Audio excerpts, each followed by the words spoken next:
In today's video, we're going to get 3 completely separate companies. We're going to go ahead and build their branding and marketing using nothing but ChatGPT. I know what everybody's saying. This is going to be a disaster. Let's just say GPT Image 2, which is the image generator with ChatGPT, does not have the best reputation. You get images like this one, like that one, and they kind of all look like the same bland AI crap you'd see after a person gives it a lazy prompt. It's funny because a lot of these decisions, believe it or not, actually do affect how a customer might feel about buying the product. I remember me and my wife a few weeks ago, we wanted to go to a restaurant and there was 2 restaurants next to each other. One of them had a picture of its menu and it looked really good. It looked just on par with everything else within their branding and marketing. The other restaurant had clearly just like used AI, probably ChatGPT, GPT Image 2. Hey, make this. This is, and they probably gave it like a generic theme and sort of like a generic explanation of the business. And it got some things right, but a lot of the things weren't exactly on brand. And that kind of made it look cheap and made it feel cheap. On today's episode, I'm going to have you creating things that look like this and this and that. Let's go ahead and break it down. Before we actually sit down and start prompting, start changing, start adding, start doing all this, before we get our hands dirty into some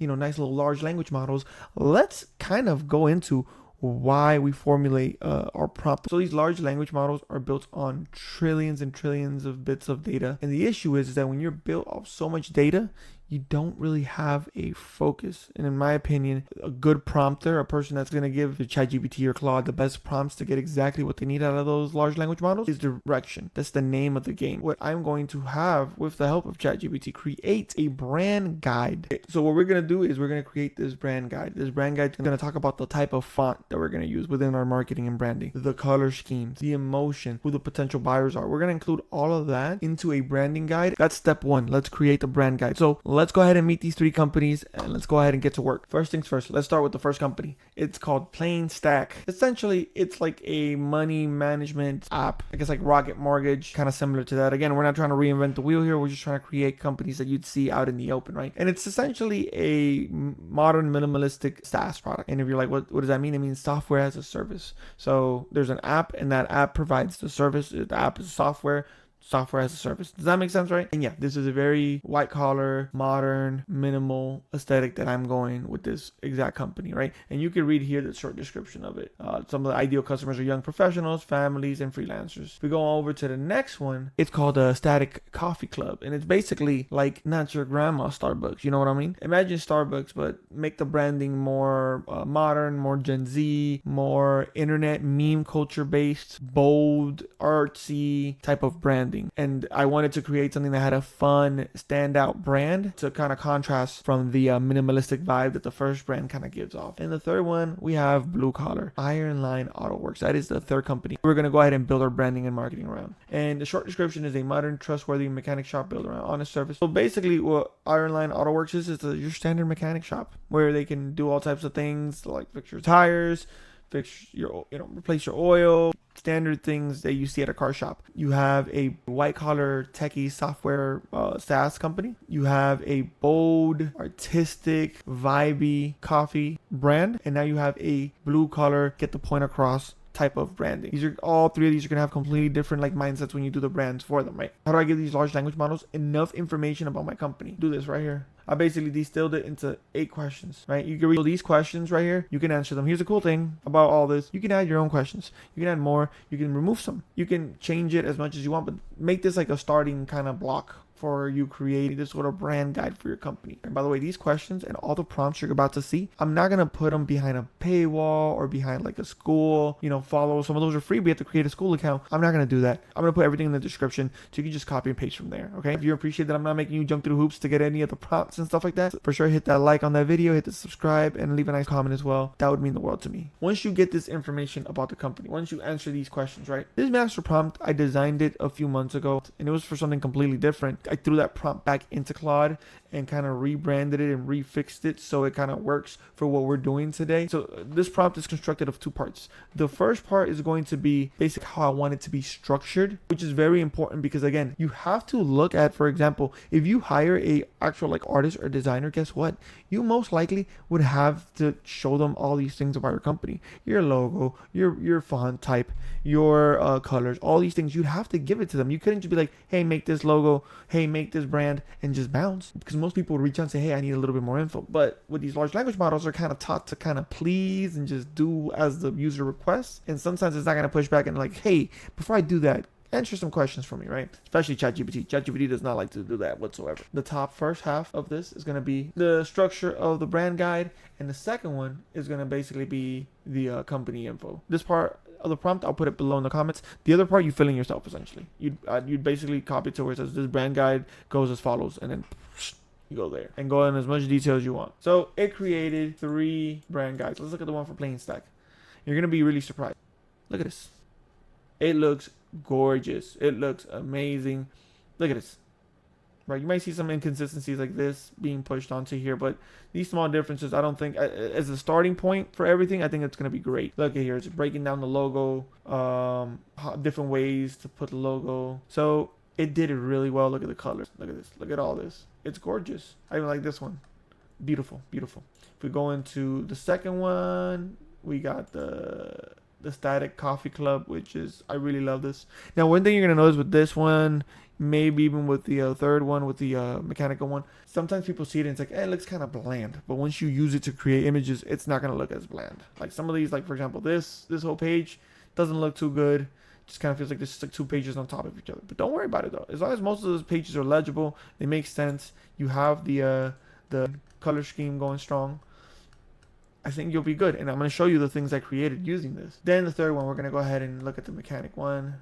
This one is my least favorite because I don't like these little images here of like cars and stuff like that. But again, once I prompt it using this brand guide, you will see it like actually fulfill its potential. Basically, after creating the guide, I basically said create a 7-slide presentation to present the following app. Plain stack. Make sure you make it follow the brand guide. This is your Bible. This is your North Star. Here are the services we offer in the app. Account management, expense tracking, budget planning, blah, blah, blah. Let's go ahead and look at it. So this is a presentation. So let's say you have a sales pitch in a few minutes. You haven't been able to put together a good presentation. If you go out there and legitimately try to like lie and, have ChatGPT make it, and it's going to like maybe somewhat remember some of the colors you use, some of the logos, some of the stuff, but it's not going to remember it all the way. So you're literally going to get stuff that looks just slightly off, has a different logo. People would be able to tell you used AI to generate this last second. But look at this. This looks clean. Boom. It copies the whole it gets the whole minimalistic aspect down with the spacing, the breathing room that everything gets.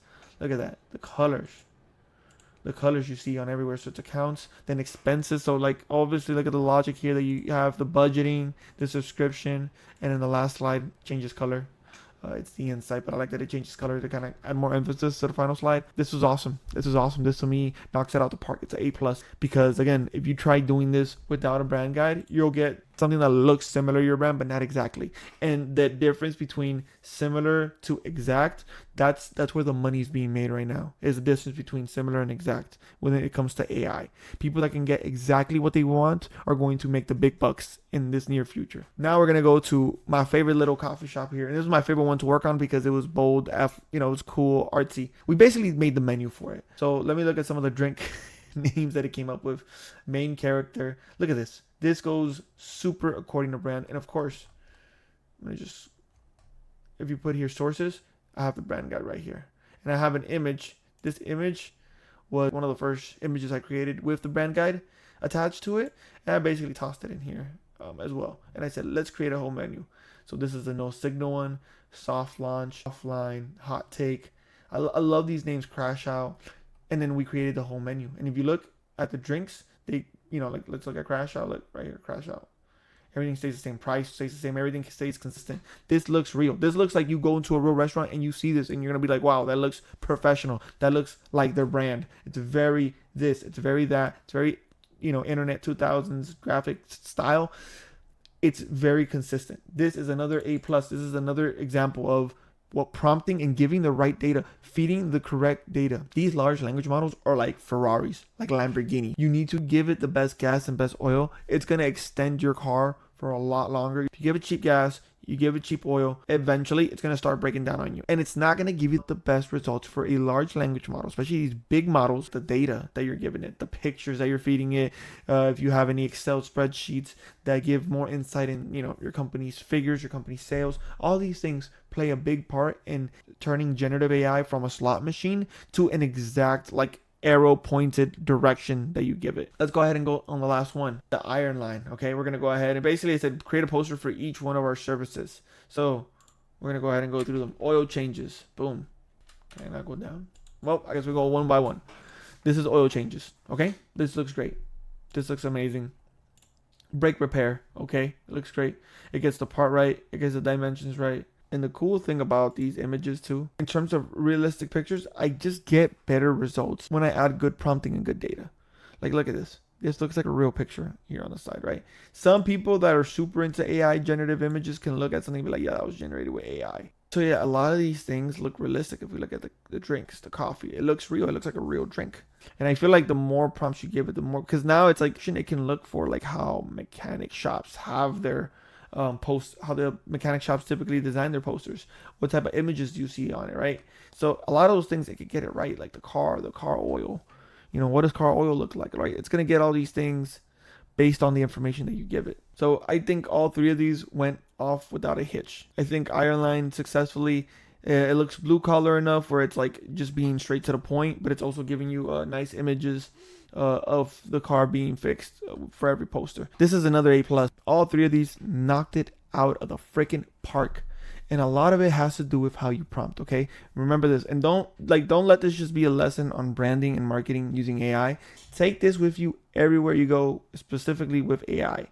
Anytime you want AI to do something, you feel like it's not doing it, look at the way you're talking to it. Look at the prompt. Look at the instructions you're giving it. Is there a way you can give it better, more clear instructions? So sometimes if you feel like some models are better at writing prompts than others, you can have one basically write a prompt for you as well, right? It's going to work better than just you having an unprepared prompt. Remember, prompting, it is vital. The data you supply it, vital. If you want consistency, you need to specify it and you need to give it what you want it to be consistent with, and you'll get the exact results that you want. If you feel like you learned something cool and useful, for sure leave a like and subscribe.